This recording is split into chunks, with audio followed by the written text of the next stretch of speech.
Welcome into Palmetto Sports Daily on this wonderful Wednesday. And guys, we are celebrating show number 300.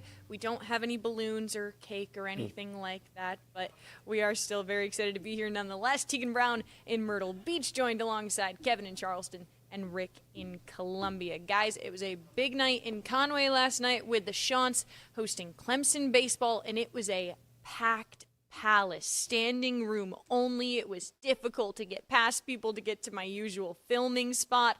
And yes, it was majority teal, but of course there was some orange sprinkled in there. The Chants falling in this one 8-4, meaning they split the season series after Coastal grabbed a win 11-9 back in March in that first matchup. But really the big issue for Coastal here is something that they've faced all season. It's two things, really. One, they couldn't score early, and two, that's because they just kept leaving runners on base. There were 16 times that the Chants were in scoring position, just couldn't get anything done, though. I got there in the fifth inning because I came from some golf stuff for the Myrtle Beach Classic that we've got this week, and, you know, the end of the inning, they had 3 runners on base and just couldn't get anything done. So Clemson, on the other hand, they were able to get things done. They scored early, 3 runs in the second and third innings, and then they were able to spread it out in the end, too, with 5 more runs between the 6th and the 9th. So, Kevin, a heartbreaker for Coastal Carolina. Definitely didn't help their RPI, but we've talked about this throughout the week. It was a much more needed win for Clemson than it is for Coastal Carolina.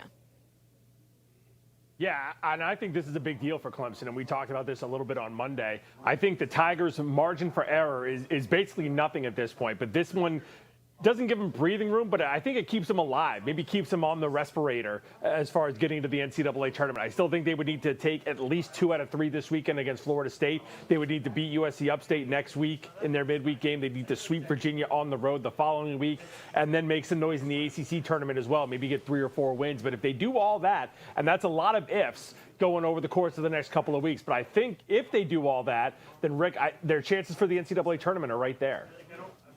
Yeah, I would have to agree with you there, Kevin. And Tegan, I want to ask you something. Clemson, Coastal Carolina baseball, is this developing into a pretty good rivalry? I mean, what was the atmosphere like between the fans who were there?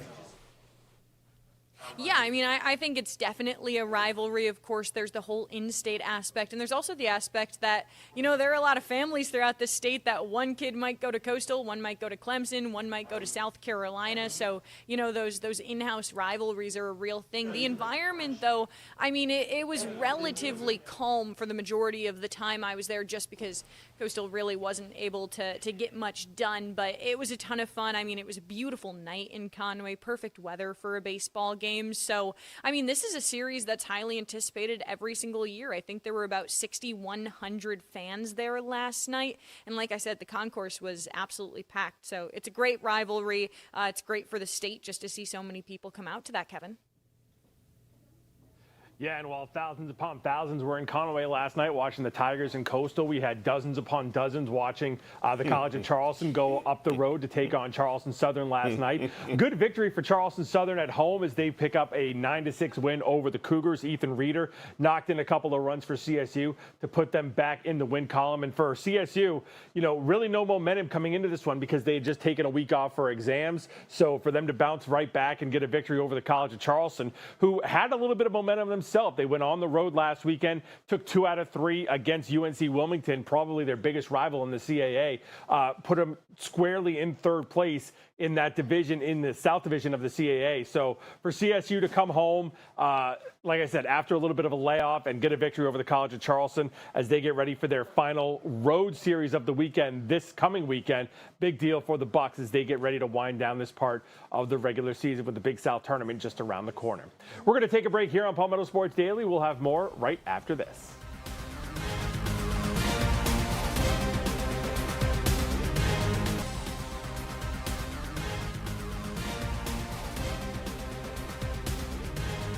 Welcome back to Palmetto Sports Daily. Big week of golf coming up here throughout the Palmetto State. Tegan mentioned the Myrtle Beach Classic kicking off tomorrow. We're going to have more on that in just a moment. But the Truist Championship also happening in the Upstate this week. Our friends from Fox Carolina in the Upstate, including Carmine Jumet, are up there over the last couple of days. Carmine got a chance to catch up with former Clemson golfer Jacob Bridgman today. Here with former Clemson golf All-American Jacob Bridgman. Now, Jacob, here at the Truist Championship in Charlotte, what's the reception like from the Tigers being so close to the upstate where you're from, and then Clemson where you really made your name? Yeah, a lot of tournaments here recently have been packed with some Clemson fans. So we got Charlotte here and Augusta and Hilton Head. All those places have been pretty close to Clemson, and the fans have turned out for us. There've been a lot of Go Tigers already this week. And you got 4 top 10s this year. Your first win at the Genesis Invitational, amazing performance. How would you put this season into words and what it's done for your career so far? Yeah, it's been great. Started the year playing some great golf, and it turned into some top 10s and then finally a win. And that's something that I've been wanting to check off my list for every year I've been on tour. And to get it done early was pretty special, and especially at Tigers event, it was awesome. Another one of the best in the world, another Clemson legend, and an upstate native, Lucas Glover, back here. A tournament he won back when it was the Wells Fargo, very successful. So what has been the relationship with you and Lucas, fellow upstate natives and fellow Clemson All-Americans? Yeah, I think all the Clemson guys, we kind of get together and try and be friendly as best we can, and play some practice rounds, enjoy each other's company. And Lucas is one of those guys, a veteran players that he seems to help anybody that asks. And whenever I'm around him, I try to get as much knowledge as I can out of him. And he's one of my favorite players to play with in tournaments and practice rounds. He's super encouraging. Lucas is a great guy. Can't say enough good things about him. And I know you guys got a big age gap, but you have a lot in common. When he is encouraging you, what are some of the specific things or teaching points that you can take from a PGA Tour vet? Yeah, I think he understands that all golfers do things differently. We have kind of our own things that we're good at and superpowers. So, trying to keep me calm in the moment. He's super encouraging. We played at the John Deere, and we got both of us got towards the lead. We're kind of competing against each other in the top 2 or 3 in the tournament, and I had a chance to kind of get close to the lead, and he comes over and slaps me on the back and say, "Hey, buddy, put your best swing on it here." And just little things like that. We're competing against each other, and he wants me to do my best. So, just a great guy. And last one for you, Jacob, since you brought it up. What is your golf superpower, and how do you try to harness it here in the Truist? I think the difference maker for me is the putter. At times I'll hit it really good and be able to kind of compete with my ball striking, but when the putter's rolling, it's can help me a ton. It can get me out of some bad situations and keep the good vibes rolling as well. So putter's been the superpower this year, and hopefully I can keep it going. Well, thanks for keeping the good vibes rolling with us. For Jacob Bridgman, I'm Carmine Jamea, Palmetto Sports. All right, thanks so much, Carmine. And again, the Truist Championship kicking off in Charlotte with first-round action coming up tomorrow, Rick.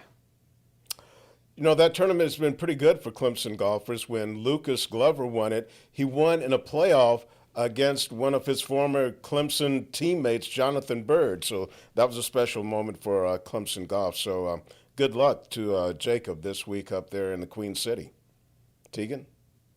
Yeah, it's a great week for golf. Of course, we've got the One Flight Myrtle Beach Classic happening here in the Grand Strand this week. Today is all about the Celebrity Pro-Am, so guys like Kurt Russell, John McEnroe, Lando Norris are all out there. In fact, they're still out there on the course right now as we record this, but by the time you watch it, they'll be done.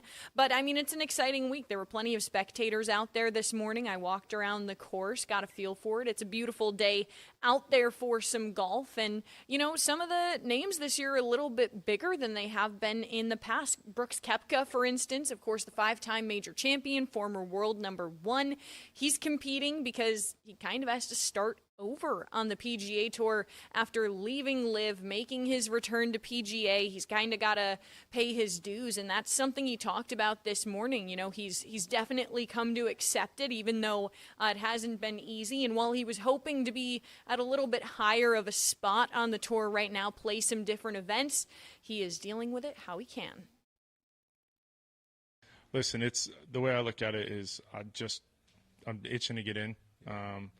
But I'm accepting of where I'm at, and I understand that there's prices to pay for coming back, and I'm willing to accept those, and whatever I have to do. I knew this year was going to be challenging to even get in them. I kind of thought maybe by around U.S. Open, but to know that I'm kind of knocking on the door already is a good thing, and just the answer to everything is play better.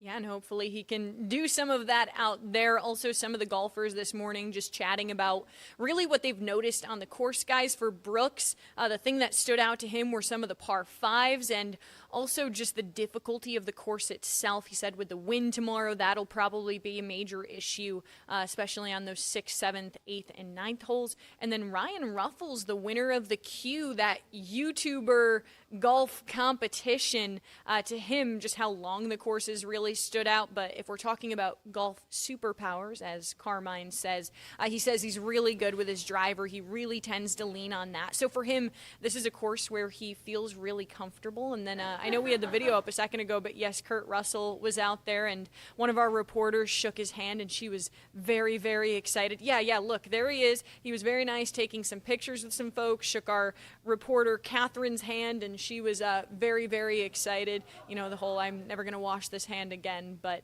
still a good time out there on the course, and I'm going to head back out there after we are done on this show. But guys, just your thought on, seeing all the celebs out there, Kevin.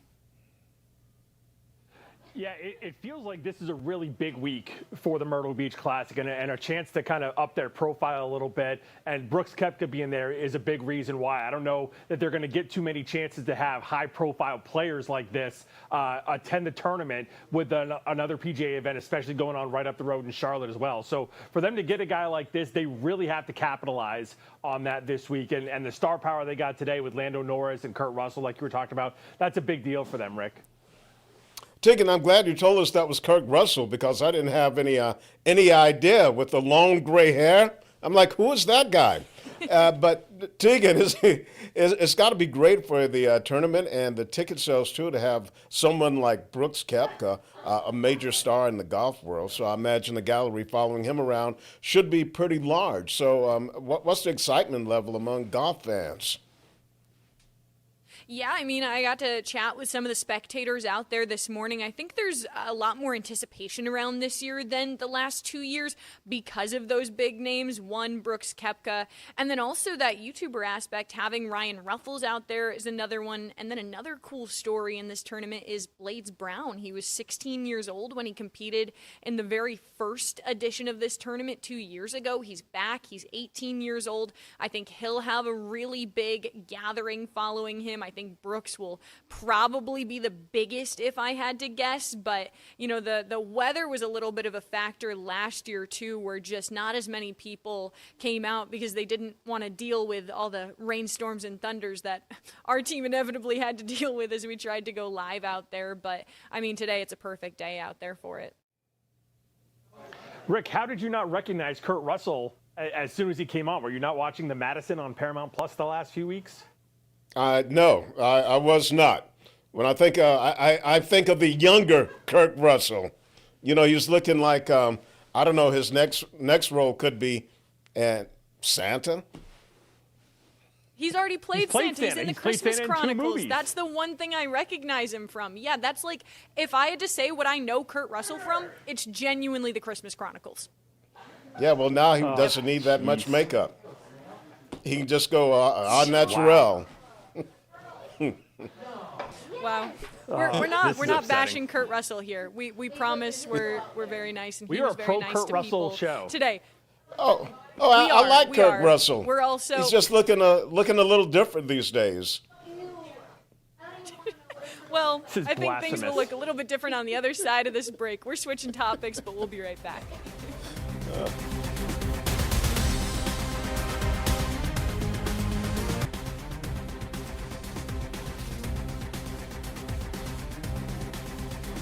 And welcome back to Palmetto Sports Daily. This past weekend was a big one for Gamecock men's basketball because a former head coach, Dave Odom, was in town to have a reunion with some of his guys. He coached the Gamecocks from 2002 to 2008. Now, they wanted to have this reunion during basketball season, but it was one of the weekends where we had snow, ice, so that made travel difficult. But Dave Odom had a very good career while he was at USC. He led the Gamecocks to the 2004 NCAA tournament. He led them to the NIT 3 times, and in back-to-back years, they won the NIT championship. So a very well-respected coach. Before he coached at South Carolina, he coached at Wake Forest, where his star player was Tim Duncan. They won back-to-back ACC championships in 1995 and 96. And I sat down with Coach Odom, and I asked him about the state of college athletics today. What do you think of the current state of college athletics with NIL and the transfer portal? It is more than we can talk about in a time allotted. But I think when you look at it today, we have got things so far out of balance. People who are high school graduates go to college, and all of a sudden they're making more money than the guy that's coaching them or the female that's coaching them, far more. And it's just out of context with the way I feel like it should be. When you look at any profession, you are paid on your worth, what you present to the person, to the company, to the whoever. You're paid according to your worth. And these kids are given, if the truth is known, they're given millions of dollars before they've ever made a jump shot, before they've ever defended, gotten a rebound, anything like that. And it just, one thing I would say is the Coach McGuire era with Dean Smith and Lefty Driesell and that group of coaches left the program, the world of basketball, they left it in our laps for us to make it better. I'm not sure we're doing that.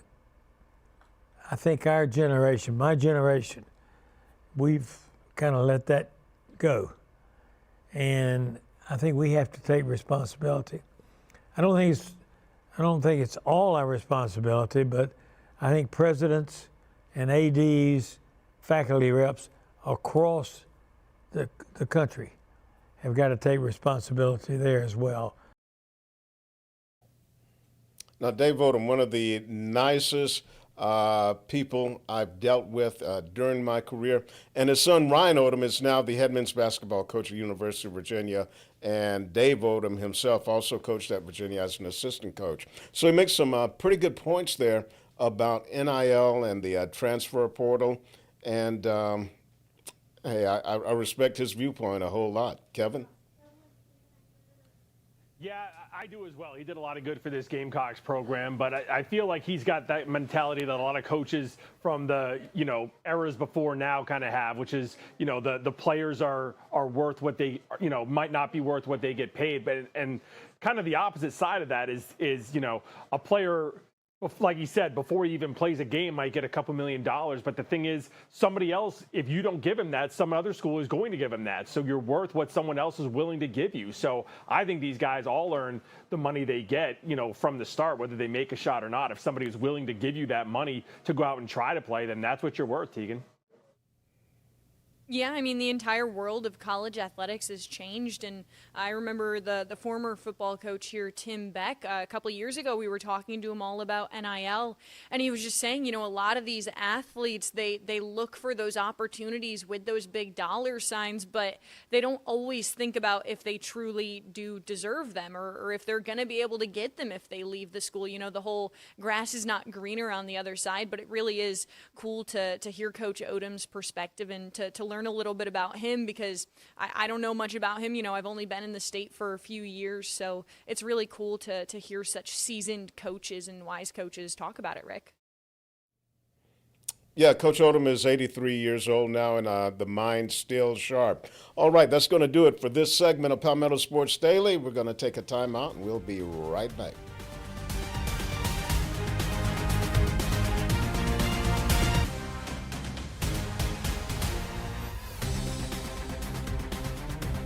Welcome back to Palmetto Sports Daily. A man who was a giant in the worlds of sports and broadcasting has passed away. Ted Turner, dead at the age of 87. He owned the Atlanta Braves. He owned the Atlanta Hawks. He started CNN, and he also owned the TV station in Atlanta, WTBS, now known as TBS. And he started televising Braves games to a national audience, which helped make the Braves a national brand, pretty much like the Chicago Cubs when all of their games were broadcast on WGN out of Chicago. He was a man ahead of his time. Back in the late 70s, when he owned the Hawks, he was thinking about moving them to Charlotte. So he had the Hawks play 4 regular season games in Charlotte. So Ted Turner, talk about having an impact on sports and broadcasting. Kevin?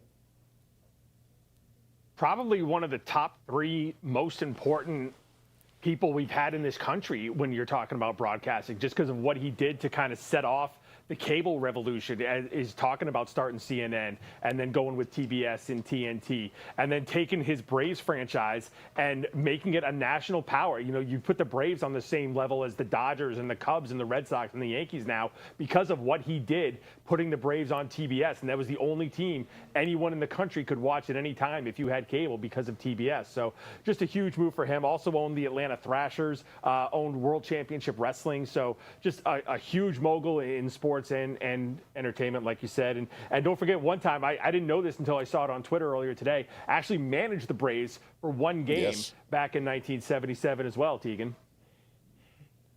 Wow, no, that's awesome. I mean, I think that any broadcasting student should really learn about him, because I will admit this was all new information to me today. I think it'd be so cool if there was a history of broadcasting class where you get to learn about moguls like this, but definitely a sad day for those in the industry who feel connected and inspired by him, Rick. Yes, and he was married to the actress Jane Fonda. So Ted Turner, may he rest in peace. That's going to do it for this episode of Palmetto Sports Daily. Have a great evening, everyone.